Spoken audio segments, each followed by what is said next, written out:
Imagine walking a mile in someone else's shoes. It's not always as easy as it sounds, especially when it comes to understanding the stigma Black men face every day.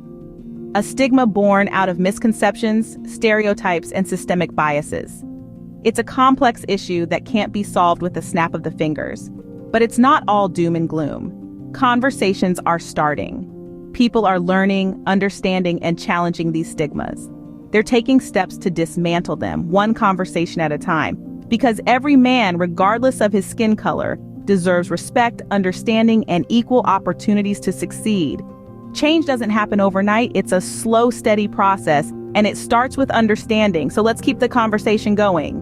Continue to challenge stereotypes. And together, we can help create a world that's fair and equal for everyone. Remember, it's not about pointing fingers, it's about understanding and change, because everyone deserves to be treated with respect, no matter who they are or where they come from.